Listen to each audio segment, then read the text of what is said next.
আসসালামু আলাইকুম আরহামতুল্লাহি ওয়াবারাকাতুহ। আলহামদুলিল্লাহ। সম্মানিত দিনী ভাই ও বোনেরা, আজ আমি আপনাদেরকে শেখাতে চাই প্রচণ্ড বাতাসের ভিতরে অথবা কঠিন অন্ধকারের সময়ে সূরা ফালাক আর সূরা নাস এই দুইটি সূরা পড়ে দোয়া মোনাজাত করলে কি হয়। আবারও বলছি, আজকের আলোচনার বিষয়বস্তু হচ্ছে সূরা ফালাক আর সূরা নাস। প্রচণ্ড বাতাসের সময়ে আর কঠিন অন্ধকারের সময়ে এই দুইটি সূরা পড়ে দোয়া মোনাজাত করলে কি হয়। বিস্তারিত জানার জন্য আর এই দামি আমলটা শিখে রাখার জন্য সম্পূর্ণ ভিডিওটি দেখার অনুরোধ থাকবে। সম্মানিত দিনী ভাই ও বোনেরা, আর প্রতিদিন ইসলামিক নতুন নতুন ভিডিও সবার আগে দেখতে আপনার পর্যন্ত পৌঁছাতে আমাদের এই ছোট্ট চ্যানেলটি সাবস্ক্রাইব করার অনুরোধ থাকবে। প্রথমত আমি আপনাদেরকে আমলটা শেখাতে চাই, তাহলে আসুন শুরু করি। ধরে নিন আমি এই মুহূর্তে এখন প্রচণ্ড বাতাসের মধ্যে দাঁড়িয়ে আছি অথবা ঝড় হচ্ছে। এমতো অবস্থায় আমাকে আমলটা করতে হবে। অথবা কখনো যদি কোনো অন্ধকার জায়গায় আপনি আটকে গিয়ে থাকেন, দেখা যাচ্ছে আপনি কোথাও গিয়েছেন, এখন আসার পথে আপনার মেলা রাত্র হয়ে গিয়েছে, তাহলে আপনারা অবশ্যই এই আমলটা করার চেষ্টা করবেন। প্রথমত 3 বার ইস্তিগফার পাঠ করবেন, আস্তাগফিরুল্লাহ রাব্বি মিন কুল্লি যামবি ওয়া আতুবু ইলাইহি। এরপরে 3 বার দুরূদ শরীফ পাঠ করবেন, যে কোনো দুরূদ শরীফ পাঠ করলে চলবে, যেমন সাল্লাল্লাহু আলাইহি ওয়াসাল্লাম, সাল্লাল্লাহু আলাইহি ওয়াসাল্লাম।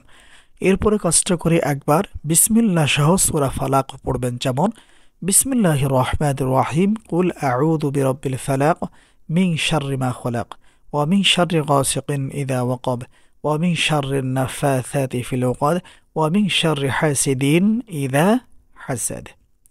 এরপরে বিসমিল্লাহ সহ সূরা নাস পড়তে হবে একবার, যেমন বিসমিল্লাহির রহমানির রহিম, কুল আউযু বিরাব্বিন নাস মালিকিন নাস ইলাহিন নাস মিন শাররিল ওয়াসওয়াসিল খান্নাস আল্লাযী ইউওয়াসওয়িসু ফি সুদুরিন নাস মিনাল জিন্নাতি ওয়ান নাস। সম্মানিত দিনী ভাই ও বোনেরা, এই দুইটি সূরা একবার করে পড়া হয়ে গেলে এরপরে কষ্ট করে একবার দুরুদে ইব্রাহিম অথবা অন্য কোনো দুরূদ শরীফ পাঠ করবেন। এরপরে আপনার মন চাইলে 2 হাত তুলে দোয়া মোনাজাত করতে পারেন, অথবা হাত না তুলেও দোয়া মোনাজাত করতে পারেন। আপনি চাইলে মনে মনে অথবা শুধু মুখেও দোয়া পড়তে পারেন অথবা করতে পারেন।